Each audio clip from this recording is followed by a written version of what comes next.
Hello guys, मैं हूं आपका होस्ट जयसूर। तो पिछले पार्ट में सवाल उठा था कि क्या निमन प्रोडक्शन हाउस खरीद पाएगा या फिर नहीं, क्या उसके पास 30 लाख रुपए आएंगे या फिर नहीं। तो आज इस पॉडकास्ट में मैं आपको इन सवालों का जवाब देने वाला हूं। तो जब निमन अपने बापूजी से बात करता है कि क्या वो कि मैं प्रोडक्शन हाउस खरीदना चाहता हूँ और मुझे 30 लाख रुपए चाहिए, तो उसके बापूजी कहते हैं कि मेरे पास 30 लाख रुपए नहीं है। तो ये बात निमन का बड़ा भाई अनर्श सुन लेता है और जल्दी से अपनी प्रोडक्शन हाउस की कंपनी गेट प्रोडक्शन को फ़ोन करता है और उन्हें ऑर्डर देता है कि जल्दी से मेरे भाई को 50 लाख रुपए देकर आओ और उनसे ये कहना कि हम आपको 50 लाख रुपए दे रहे हैं, बदले में हम सिर्फ 5% हिस्सेदारी लेंगे। तो प्रोडक्शन की टीम बिना देर करते हुए 50 लाख लेकर नर्स के घर निकल जाती है और फिर 2 घंटे के बाद नर्स के घर की घंटी बजती है और जब निमन दरवाज़ा खोलता है तो वो देखता है कि उसके घर के बाहर बहुत सारे लोग आए हुए हैं। तो वो लोग निमन से कहते हैं कि हम किस प्रोडक्शन से आए हैं, हम आपको 50 लाख देने के लिए तैयार हैं, बस हम 5% हिस्सेदारी लेंगे। निमन कहता है ठीक है। तो निमन पैसे ले लेता है और अपने बाबूजी के साथ प्रोडक्शन खरीदने चले जाता है और निमन 30 लाख में वो प्रोडक्शन हाउस खरीद लेता है। और निमन देखता है कि उसके पास 20 लाख रुपए बच गए हैं। वो सोचता है कि इन 20 लाख से मैं अब ज़िंदगी भर ऐश करूँगा। तो निमन सबसे पहले वो 20 लाख रुपए लेकर मोबाइल की दुकान में जाते हैं और कोई महंगा सा मोबाइल खरीदता है।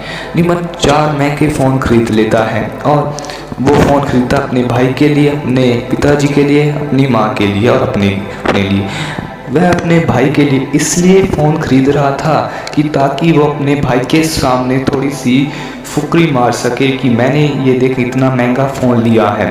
लेकिन उसके पिताजी रोक देते हैं कि वो तुम्हारा बड़ा भाई है, तुम्हें ब्रांडेड कपड़े लाकर देता है, पता नहीं वो कहाँ से पैसे लाता, लेकिन फिर भी तुम्हें वो ब्रांडेड कपड़े लाकर दे रहा और तुम उसकी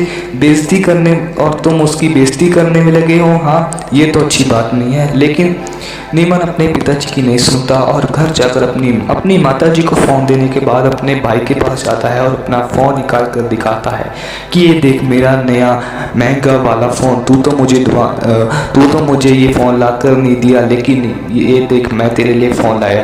तो नर्स को ये थोड़ा बुरा लगा।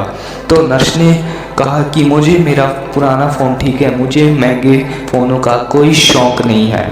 निमन जिन पैसों का घमंड कर रहा था वो पैसे भी उसके भाई की प्रोडक्शन कंपनी ने दिए थे। निमन अपने भाई के पैसों से लिया हुआ फ़ोन दिखाकर अपने भाई को जलील कर रहा था, अपने भाई की बेइज्जती कर रहा था। निमन के पास थोड़ा सा क्या पैसा आ गया, उसमें तो बहुत घमंड आ गया था। लेकिन नर्स 10 कंपनियाँ, फैक्ट्री या प्रोडक्शन और होटल का मालिक होने के बावजूद भी उसमें ज़रा भी घमंड नहीं था, वो ज़रा भी घमंड नहीं करता था।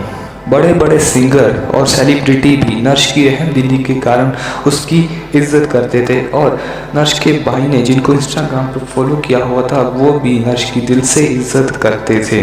जहाँ एक तरफ नर्स सिर्फ अपना काम करता रहता था तो दूसरी तरफ उसका भाई निमन वो सारा दिन इंस्टाग्राम देखता रहता, इंस्टाग्राम पर स्टोरीज पाता रहता ताकि उसके फॉलोअर्स बढ़ते रहे। लेकिन ये बात उसके माँ बाप को छीन लगी।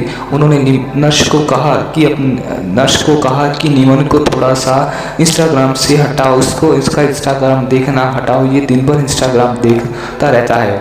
तो नर्स ने कहा बापूजी ये मेरा छोटा भाई है, अगर इसको थोड़ा इंस्टाग्राम देखना तो देखने दो। लेकिन नर्स की यही शराफत नर्स पर भारी पड़ गई। निमन के इंस्टाग्राम पर फॉलोअर्स बढ़ने के कारण उसका घमंड भी बढ़ गया। एक बार की बात है कि जब उसके घर रिश्तेदार आए हुए थे, निमन के पास रिश्तेदारों का एक लड़का है और उनसे कहता है कि तूने बड़े बड़े लोगों को फॉलो किया हो, अपने भाई को भी कर लो, वो बहुत अच्छे आदमी है।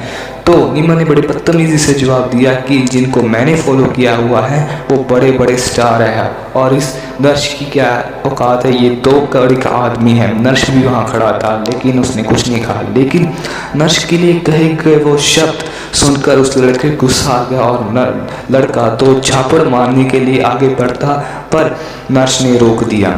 नर्स ने कहा कोई बात नहीं, लेकिन नर्स अंदर ही अंदर रोने लगा। नर्स कहता कि मेरे प्यार में क्या कमी रह गई थी, क्या मैं उसे कुछ दे नहीं पाया या फिर यह कि कोई और कारण है जिससे वो मुझे प्यार नहीं करता। दूसरी तरफ नीमन अपने गानों की तैयारी करने लगा और पर उसको एक प्रॉब्लम आ रही थी, यानी एक समस्या आ रही थी कि उसके पास कोई गायक नहीं था। उसके पास रिकॉर्ड टीम थी लेकिन कोई गायक नहीं था जो उसका गाना गा सके। तो नर्स ने ये भी बात सुन ली, तो नर्स ने जल्दी से एक सिंगर को फ़ोन किया और कहा कि जल्दी से मेरे घर आ जाओ क्योंकि मेरे भाई को कोई सिंगर नहीं मिल रहा। तो यहाँ एक सवाल खड़ा होता है, क्या वो सिंगर आएगा या फिर नहीं, क्या वो नीमन का गाना गाएगा या फिर नहीं, ये मैं आपको बताऊंगा नेक्स्ट पार्ट में। आज के लिए इतना ही। वीडियो को एंड तक देखने के लिए, पॉडकास्ट को एंड तक सुनने के लिए, हमारे तक एंड तक बने रहने के लिए, वीडियो को लाइक करने के लिए, चैनल को सब्सक्राइब करने के लिए आपका बहुत बहुत धन्यवाद।